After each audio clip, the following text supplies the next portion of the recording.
I was sitting under a mango tree and draw some lines in the dust. It was the beginning of a boat building project, which now has come to an end. After the first brief voyage of Endra, she's been lingering under an ugly grey tarp. Fall and winter nearly has arrived. It's freezing outside, not what she's built for.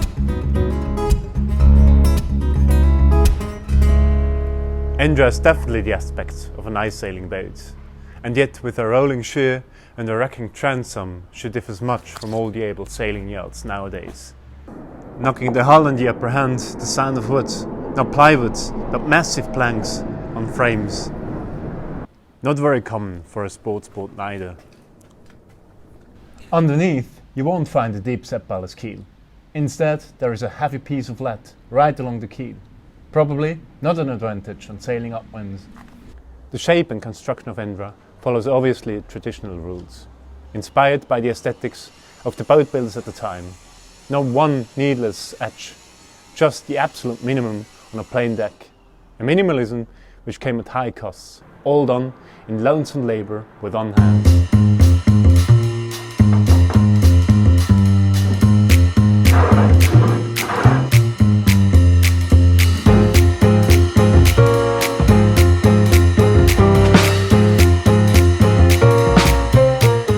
Not for a jolly day sailing trip in the summer, but for a voyage of my heart, for the love of travelling Africa, to tribute a fascinating world what I think it deserves.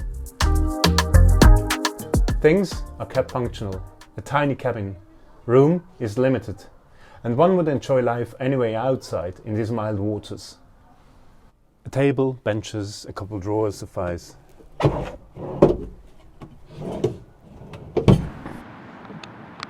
In the bilge and behind covers lies a heavy Volvo Penta diesel and a 100-litre tank.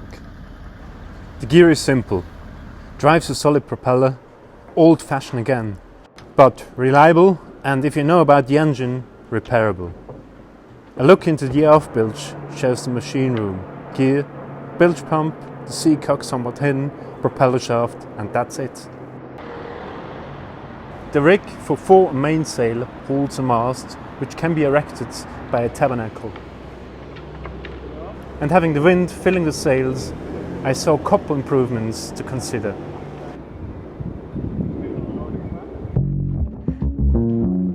First, in order to trim the genoa, a backstay shall be installed. The spreaders need some fortification too. The flanges are a bit weak. While Endra will be sheltered throughout the winter once more, I make use of the time by enhancing this and some more things. But most of all, a long and complex voyage has to be organised. Next summer, Endra will sail one last time in the ease of the Swiss mountain lakes. A last opportunity for you too to come aboard. Then she will be sent off overseas, where her story once begun.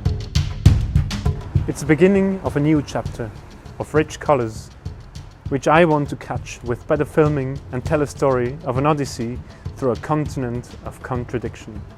Our first stage will start in June 2027 in Mutsemudo on the island of Anjouan, which lies in the archipel of the Comoros, and lead to the coast of Tanzania. It's just the beginning of a longer voyage, which will find its prosecution in the following 3 years. The preparations request research about weather, administration and logistics. Meanwhile, I'm trying to find ways of financing the expedition. If you love to follow this voyage or even support it in a substantial way, you should definitely check out my page, where I find all information necessary. And if you'd like to come along for a sailing trip next summer, get in touch with me soon. Thanks for watching and see ya.